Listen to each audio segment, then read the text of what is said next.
but it's great to be home. It's great to see new hotels, new businesses, new construction, the steel going up and down the highways. The hills of Ohio are alive with the sound of pipeline construction and drilling. Drilling's not as loud as it was last year, but okay, it'll come back. But with that in mind, all these changes are going on. There's still things that are the same when you come back. It's time now. It's fall. It's in Ohio. It's a very special season for us. It's my favorite season of the year. We go down to Amish country to go get apples and cider. The Ohio State University is #1 in football again. The fellow named LeBron James is doing great again with the Cavaliers. And the Browns are the Browns. So some things change, some things stay the same. What can I say? But I was traveling on a train, the Eurostar, from Paris to London about 3 years ago. And it was, I had left sadly left our area of Ohio. Said, look, I'll be back with friends at the right time, the right place. Don't know where, don't know when. And I was there on that train, and I saw this presentation and guys talking about Cleveland, Utica. I went, Cleveland? Oh, hey, I'm from Ohio, And then they talked about Chesapeake. And I go, okay, I can talk to them about Chesapeake instead of saying, hey, I looked at your computer and saw your presentation, And as we were getting off St. Pancras Station, I said, hey, by the way, I heard you talk about Chesapeake oil and gas. Are you doing something with the shale region? And they go, yeah, we're doing a travel here through Europe, raising money for our new headquarters in Steubenville. Steubenville, Ohio? Yes, this is London, right? And I said, well, I'm from Ohio. And of course, with shock and amazement, they go, you're from Ohio? I said, yes, maybe 20 minutes, 30 minutes from my house where you're talking about. And I realized, we exchanged cards. One guy was from New York City, the other guy was from Houston, and they're talking about my part of the world, And not only that, I did oil and gas back in the 80s on my own properties. And we saw some wells we kicked over in our properties from the 1940s and elsewhere. So we've got a much more longer term trend. So I want to give you a little bit of the view outside of the Europe, or outside of the Ohio looking in versus what we were talking about with the inside looking out a little bit earlier. We put wings on the building here, and just take a minute. We're flying over to Zurich, okay, without having going through customs, save you that trouble. I had that last night, and just to give you a perspective of European investors, of global families, and what they're looking at and trying to find for solutions. We created our family office and we're one of them in 2007. We turned the lights out in between 2005 and 2008 here, and like I said, we'll be back with friends, and here we are. So let's take a look at the zero economy, the difference between the zero economy here and over in Europe. Well, a fellow who's a chief economist for Saxo Bank calls now the time the zero economy in Europe. Why? Zero growth, zero inflation, zero returns on financial investments, and a zero change in unemployment. It's time to sit this year out. It's amazing to hear economists say that, but they say, let's sit it out, and we'll back next year and take a look. But what's going to happen next year? It's the same thing. The IMF is now revising their forecast down. The political and economic instability in Europe and elsewhere is, well, everyone knows, reads the papers. There's low commodity pricing as well, deflation, and the emerging markets, have stopped emerging. It's a totally new trend. Actually, I think the US is the best emerging market. So the view from the world, there's a considerable downside risk to geopolitical. There's a financial sector excess in high debt. There's unemployment. There's a raise in the US interest rates would cause tremendous damage to the rest of the world. Why? Because there's so much debt. There's secular stagnation. Banks in Europe are not meeting their stress tests. Now, there's a low investments and savings rate. You're happy to get 2% on your return for money. Actually, in the bank, they're charging you a fee to put the money in the bank. So that's the way things have turned around. And low interest rates and deflation, well, that's a risk to sustainability of the debt. Why is the world flat? Everything, with zero, it's flat. Very simple. Government managed economies. Around the world, there's no risk, and we want to eliminate all the ups and downs. And a few years back in Davos and elsewhere, they talked about let's manage the economy so there's no up and down. That makes it good. Governments like that. Europe has a social net, but nobody remembers a net works two directions. It keeps people from falling down, but it also keeps people from going up. And when you eliminate that risk-reward perspective, you risk a lot with your economy. Europe is finding that out right now. And of course, the new Fed word is macro-prudential regulation. That means central planning, okay, in another phrase. But they've come out with this, and you're going to hear more of these things because they want new powers, they want new authority to regulate the economy. Harness globalization with its up and downs, but it's really central planning. And of course, governmental debt. But why do they want to plan? Because it's the highest in world history. There's a need to pay interest, simply put, and so they have to keep costs down, keep interest down, keep those rates down as much as possible because they can't afford not to. They can't pay a 5% return. If you compare rates commercially versus public debt, sovereign debt, they're two different worlds. Why? Because they have a lower rate. Okay, they don't have the risk premium for inflation. And we as family offices are independent upon our politics. We can go where the best money goes for the best reward. And with inflation, we're always looking at a 6% range, year after year after year after year to try to beat inflation, regardless of what the government says the rate is. So, with those debts, let's just take a look at some of the charts to show you just graphically how far out of whack everything is. They've exploded over the last few years. I was doing work in India 2 years ago for an industrial park. I was looking to invest there. I have one here I did in Ohio in Wadsworth. Brought a lot of firms in. One of the companies, Parker Hannifin, also is in Chennai, very small world. And I heard the finance minister in India saying, look, we can't take an uptick in the interest rate. Our economy's dead. We've borrowed too much money. All of these emerging markets grew because of expansion of the sovereign debt. And so they're really going to get hit pretty badly. As the sovereign debt explodes, there's the sovereign debt that's out of control. And obviously you can get the information on the download after the conference, or we can talk about it as well. And I guess it's also on YouTube, so you can review this over and over if you stay up late at night. But this is what a managed economy looks like. Take a look before and after, okay? And take a look at what happens. Not much. So actually, the politicians in Europe are getting what they asked for. No returns, no changes, but also they didn't realize no growth. Why isn't this happening? Part of the reasons were explained earlier, that the pricing for natural resources is far different here in the US, and there's a massive flood to the US. There are political economic risks as well as economic risks in Europe. And I'm glad to see the folks here from Washington, because this is a geopolitical and geoeconomic perspective. They have a thing called the Gas Export Countries Forum. Perhaps you don't know this stuff, perhaps it's old news, but I just go through it for you. They control 60% of the gas supply to Europe, okay? Who is in charge of that? A guy named Vladimir Putin and Russia.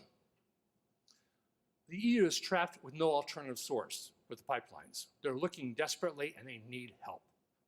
This also defines how they're acting in some of the things with Ukraine and other places, and the head of the Donetsk region is the former anti-fracking leader for the region, which is somehow an amazing similarity. Who controls it? I say Russia. The high prices for natural gas kill jobs and businesses. You're looking at $14, although it depends on your exchange rate. We had 11 something, I think, on the last slide. $14 per MCF. And here we're talking $1 right now, pricing-wise, in the Utica, plus or minus. So, push for renewables in Europe are easy, and it's sort of a self-fulfilling prophecy because at a high price of gas, it's easy to be competitive with all those other technologies. And of course, it brings good politics. The Mittelstand in Germany and Europe is under attack. Private businesses are under attack, and what was once in Germany the land of economic reform and the economic miracle is now soziale Gerechtigkeit, which is social justice and things like that. So it's a whole new world in Germany. So they're looking for somewhere else to go with their business, as we talked earlier, and with their capital. These slides you can take a look at in leisure about how dependent Europe really is for Russia. It's not in European hands anymore. Their future is in other people's hands. Now, the U.S. has known that for 40 years with our dependencies from 1973. So it's really nothing new, and we're so happy we're now on our own and independent. But if you look at the analysis done by the EU Commission of the effect of cutting off of gas. Of course, I was in Columbus in the 70s, and I remember our gas shortages, and it was -19. And Columbia Gas said, hey, by the way, we're going to run out of gas, and the pipeline, keep warm, good luck. And the guy was fired the next morning. But if you look over here in the pink, okay, they're not in the pink by any means. That is the effect of a winter shutdown from Russian gas for Europe. So when you talk about political events, political controls, when you look about 64% of the gasoline rather, controlled by the gas exporting country Forum, okay, what happens? It looks like NATO is flying with Russian fuel. That's where we are in Europe. So it's not so easy. But Ohio's got its own zero economy, and I say that, the hills are alive with the sound of pipeline construction. We have 9 zeros though. Our zeros are a little different. 9 zeros plus, preceded by a 1, 2, 4, 5 more, multi-billion-dollar investments going in right now. 5 billion, 6 million rather, even if these quiet times for the E&P guys, 6 billion is estimated to be invested in the next 12 months. So we have zero unemployment. 4.7% unemployment is effective full employment under U.S. guidelines, and so, look at all the trail homes that are around, TV, satellite dishes in public school areas that are now no longer public schools, all kinds of great things. All those license plates from Texas, Louisiana, all over the place are coming back here. They want jobs, and Texas is not the place anymore. There's a shortage of labor. Matter of fact, the one group building a cracker plant said, well, we're going to think a little bit about that because can we really get the workers to build it? But yet we have the highest growth in the country. Tuscarawas County was lucky to be named #2 in the U.S. in 2014 for small jurisdictions, and the growth continues here in the Utica. So this is about private capital at work. This is what really happens when government is not involved. You do not have a central authority issuing franchises for regions all around Ohio. It's private enterprises, private business, private landowners. So the capital flows where it's best used. There's a minimum of restriction on investment. It's great not to sit in front of someone from a Middle Eastern country to talk about his handy applications, mobile phone applications, because really it's a question of how much you pay to the family to get the contract. It doesn't matter what really goes on in business. There's minimal governmental involvement, minimal governmental involvement in the negotiation of your business transaction. There are regulations for environment and other things, but for the most part, it's up to private business doing private things. And, where there's no risk, there's no fun. I was in Eastern Germany and the opening of the East, and I remember 2 cars going down the Autobahn when I was coming back from Dresden, and one of them was an old Trabant Eastern European car had Arbeitslos, unemployed, trundling down at 50 kilometers an hour. And then zoomed past me, this little Ford, zoomed past me, and he had exactly this sticker on the back. He was heading west. He was on a mission. He was on a future. No risk, no fun. So this is the kind of thing that we have right now. Private equity, private business doing real things.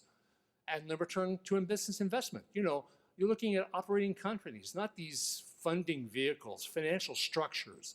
You're not looking at, what do you want to call it? Financial engineering. That is stuff that has happened in New York City and other major financial centers of the world, and families who do have the money and who get the money from, who give the money to these groups realize they're not making money for them after all. The guys making the money are the people in between. So it's a different way of doing business now. And they want real business. They want to get back into doing really, really good things. And the question is no longer how much assets you have under management. It's how many times have you made payroll. And if you go to a bank, you go to an asset manager, they've never really done it. They've never really run a business. How can they involve investing in someone else's company with those kinds of backgrounds and experiences? So real business expertise really trumps everything. And in the end, the real engineering of our intellectual capital trumps what's going on in the financial centers of the world today. Because the interest rates are low. You're not getting your returns. Why? Because of the debt. And it goes on and on. So real business is where it's at.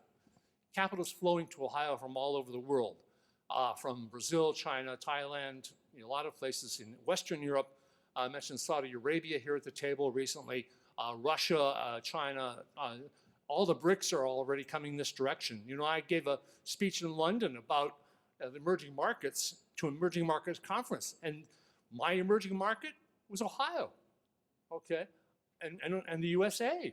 And they were all shocked because it has to be India, it has to be somewhere you got to travel. Well, I did travel 10 hours to get here, but you have to travel even longer than 10 hours, to get to the place and can't pronounce the name. That's emerging, right? No, it's here, it's home, it's now. This is what's going on. And global companies are coming in. The majors like BP, Shell, Total of France, Statoil is maybe down in Monroe County. Lots of things going on. We've looked at Monroe County as well for some things. And Thailand, all the BRICS, all the new emerging markets are coming to Ohio. So I think that puts us in that emerging market category. Of course, it raised a lot of eyebrows in London, but it's true. It was like, oh yeah, hey, looks good. So, we have a history. Maybe you've seen this and you know this already, but it's worth repeating. We have a history. It started here, the oil and gas industry. It came from here with a guy named John D. Rockefeller, and we have a lot of families from Ohio that really started industry and went to the world. Our first well was done in 1860. 10 years later, John D. opened up his company called the Standard Oil Company, okay, in 1870. He was a leading exporter of kerosene and kerosene lamps to China, a very big emerging market at the time. What's new? Okay, it's there now. But let's take a look at the companies he started. With refinery number 1 up in Cleveland, it became BP America. Okay, it became Exxon. It became Mobil. It became Chevron and Marathon, and also a little bit of Sunoco. He creates, and the value right now is $1 trillion in market capitalization. We've had other great families like Rockefeller, or besides Rockefeller, Ford, Edison. Yeah, Ford, maybe you don't know the story. Henry Ford is from Cleveland. And Henry got an offer from these guys up in Michigan, in Detroit, for free land. That's the deal. That's what happened. And what did he do? Hey, okay, I'll go up to Detroit and do my business in Detroit. Ohio and Cleveland is still the number 2 location for Ford in the world, okay? But, okay, we had a chance of being number 1. Andrew Carnegie, my son's name is Andrew in his name because they've done so much for the local people around the world. And here in Ohio, Carnegie Libraries, all kinds of things. Timkins, what can I say more, Hoover, Firestone, Goodrich. These are just the start of the names from our area of Ohio that have really gone around the world. We've always been open to the world, and now the world comes back. We were once the center for real business, and now we can do it again. You know, the Ohio money went to New York City. It went to Texas to build refineries down in Texas. So why don't we just turn our sights on Ohio and rebuild Ohio? We went through a very, very tough time, and now we're back. You know, this is the power of global capital. So I want to give you an idea of just what's coming. It was referenced a little bit earlier. Let's be more specific. Now, there's going to be exponential growth, and we're just starting. We're just starting in this field. It's going to take 20 to 50 years to grow out, but we're going to really be transformed. And the new businesses, the new structures are just the start of what's coming. There's great things like the Canton Hall of Fame Village, new things. That's just one of many things that are going to happen now. The region will slowly eclipse Chicago, Texas, and other regions of the U.S. You know, Tuscarawas County already has, so we're going to spread it around and get ready to rumble. You know, we're going to make it happen with our own backgrounds. There are other examples. You can look around the world where oil and gas have made those areas. Dubai, Doha, Astana and Almaty in Kazakhstan, lesser known Baku, but maybe you've seen some of these names around, and there are a lot more. But take a look. Those are who we're competing against. It's not Indianapolis. It's not just some other areas in the US. It's really the world. And take a look at where we will be. You can look at those places now and see where we can go. And we can do it with the right way, with a structured way that's our own Ohio way, and not be influenced by the outside. Let's get ready to export too. Why not? You know, and build that supply chain to Europe. They need us. They want us. You know, they need an alternate supplier. And the rest of the world does too. So let's get going. And I appreciate the support to remove those 1973 rules, you know. I'm from the family office space. You know, I'm a family ourselves here. And, you know, families are leading the way for this investment because we have a different risk profile. We want to invest in companies. We want to do real things. There's no intermediaries, no bank, you know, no asset manager, whatever, you know, playing Russian roulette. They'll buy 10 companies and think, well, 6 of them are going to flop. I'll just, you know, rely and see who falls out in the wayside. It's dumb money. It's not intelligent capital. And you know, how much is down the hole? What is the net cost of capital around the world? You know, to form the capital, that's a real critical issue because it doesn't benefit anybody. You want to raise money, it costs a certain percentage, okay? And of course, New York takes a high price. It's a lot of New York attorneys and elsewhere. You know, if you do it directly, we don't have those costs. There's more invested, which means more returns coming back. You know, put more in, more comes out. Family offices, you know, have that high risk. We're still getting back from the 2008 crash. We know what it takes as family owners, as opposed to the managers. You know, the managers are putting their life on the line with their careers to try to do something risky. What's risk nowadays, you know? They want to fight real inflation. Like I said, 6% a year. Families have always been ahead of the curve. You know, we get a global perspective, independent of politics, of the propaganda from wherever, of the PR campaigns from wherever. We know what's the real deal. And if a deal goes south, families fix it. We don't run, okay? You look at private equity companies and what they've done to Ohio in the 90s with manufacturing. You know, that's not what families are about. It's a whole different world. And, you know, smart business families are also smart investors. We thought, hey, you know, you get your coffee at the bank. They tell you this is what a good investment is. You sign because they know better than you do. Well, 2008 hit, and we realized, no, they don't. Matter of fact, they're risking our money. They're risking our money. They get a huge fee. And if they lose it, you know, we're the ones that lose the money. What are they getting paid for? You know, we had a guy involved with a deal in natural gas contracts, friend, a few years back.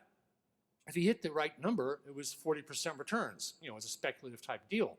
And he had the money to afford it. So he put $250,000 in on this contract deal. The bank then turned it. We worked on the inside numbers after the fact. And they made $1,500,000 in fees by spinning those contracts, okay, with that 250,000. That's what the bank made. He didn't hit his number. He lost everything in the deal for the investment.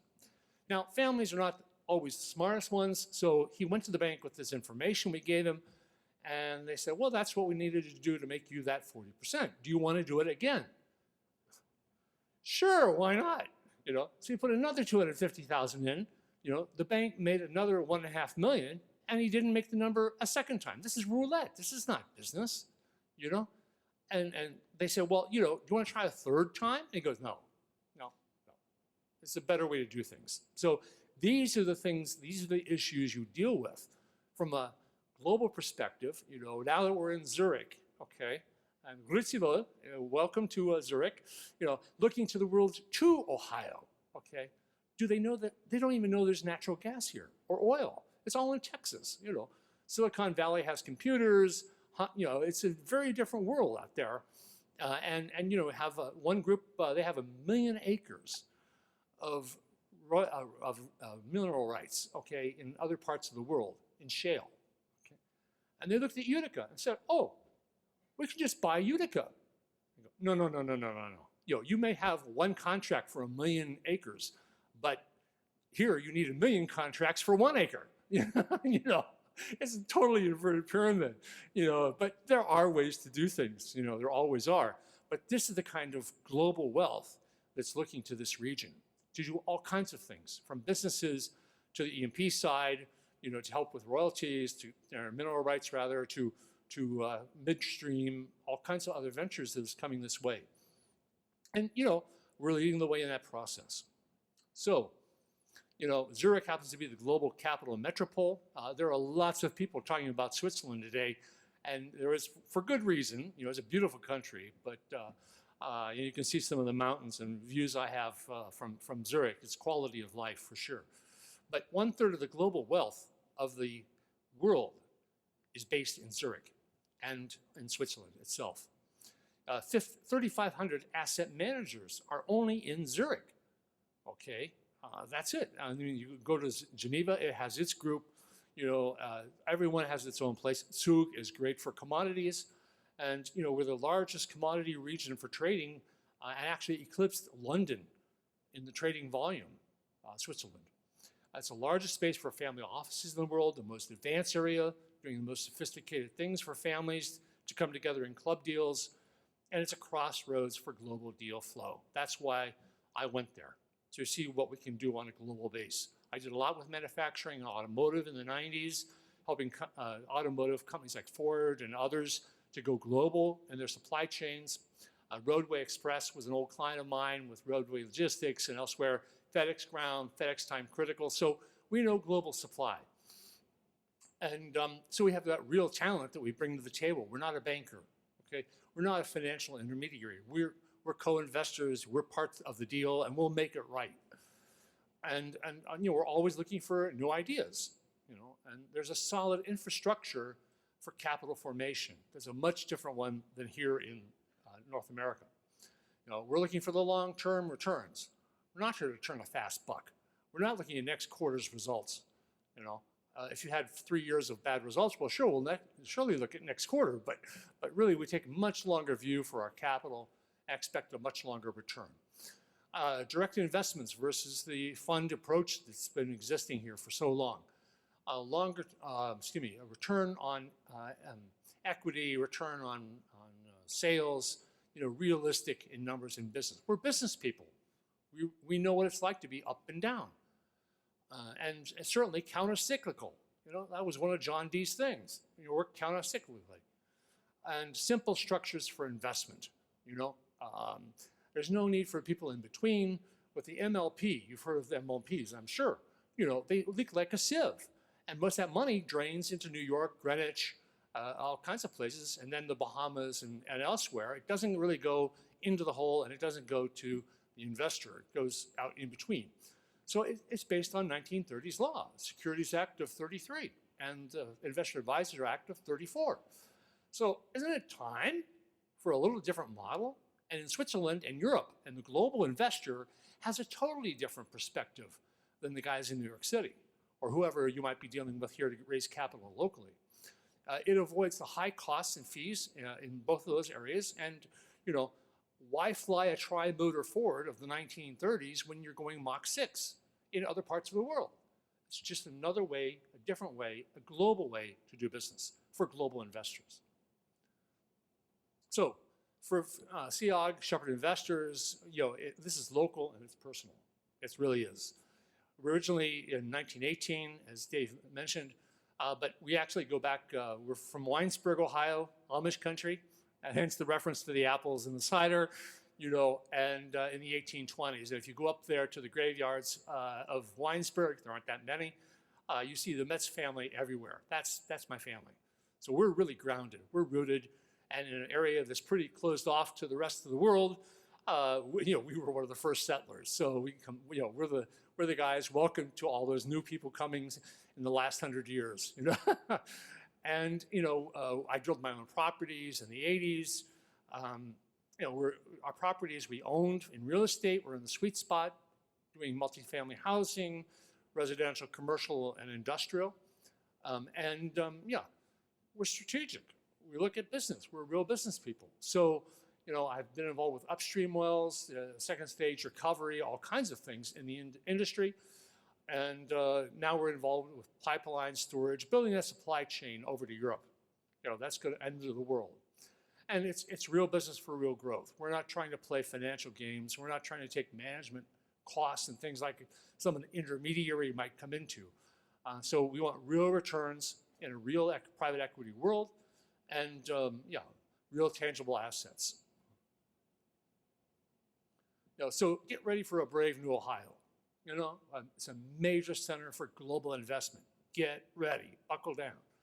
A new study is going to come out shortly for Jobs Ohio to explain just how that's going to really happen in dollars and in money, in people, and how it makes sense. There's a slowdown in production, really, but it's offset by the growth in midstream. Look at everybody putting pipelines, announcing pipelines. We've got to get the infrastructure in as fast as possible. And with the capital, we can bring that capital to the table to make those things happen much faster. And with that slowdown, there's a low cost that attracts people, which really was in detail earlier about the costs of capital, costs of companies with high energy costs, and how they're really moving here. I had a good fortune to have American Steel Wire as a client back in about 10 years ago, 15 years ago. And one of their main competitors was Saarstahl. Saarstahl is basically really in a very bad shape because the energy cost is just exorbitant in Germany. It's even only increased. Now they burn coal as well.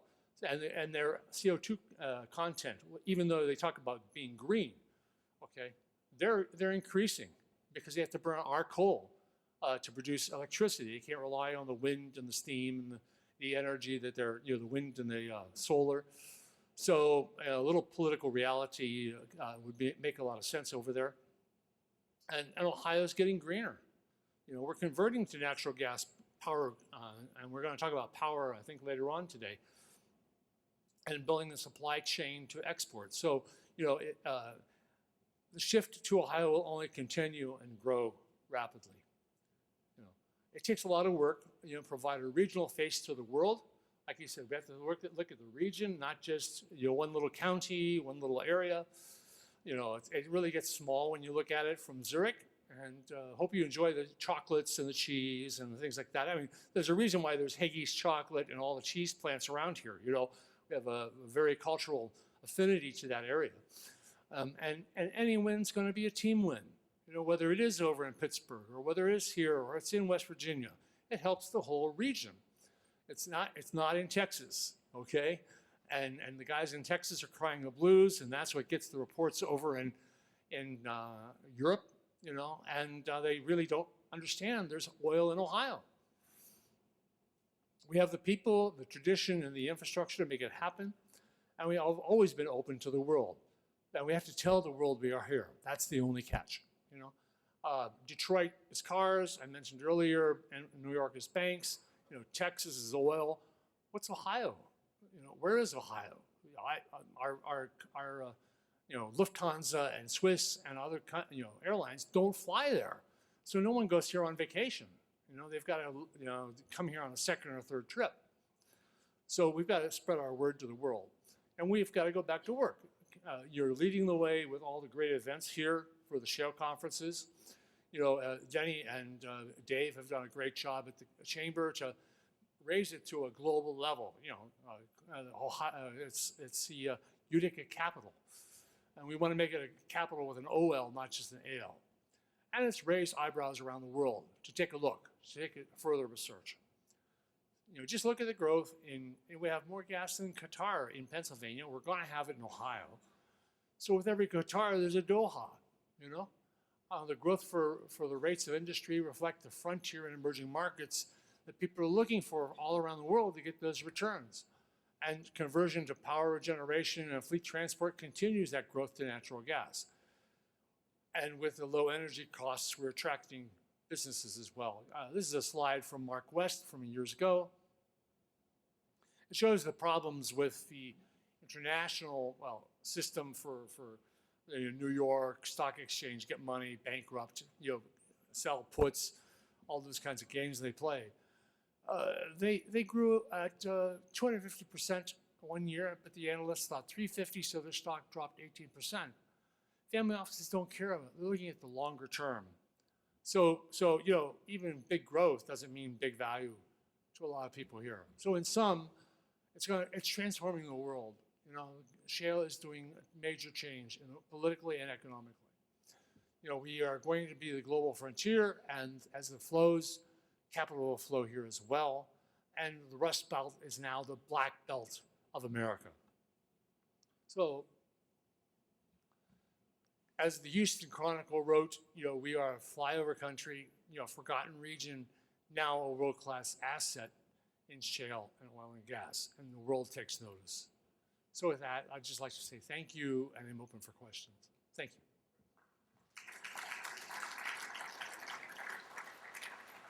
So I would like to ask you this. You talk about investment coming here, but you also talk about the money in Europe only knowing oil and gas in Texas. So how does the message come across? How do you get the message across? And are you really talking about what could happen as opposed to what is happening? What's going to happen? Because it needs education, it needs information, it needs outreach, a global outreach. People have to know we're here. Very simple, and we're Ohio. We look inward. So as we slowly return back to Ohio from Zurich, you see we have a global perspective, and so it's a much different place. So it's coming. Raise a hand for a question. You talk about 1/3 of the world's wealth in the crossroads at Zurich. How much money is that? A lot. No. I mean, trillions? I don't have an billions? exact measurement. I have not looked at that recently. But, Okay. Okay.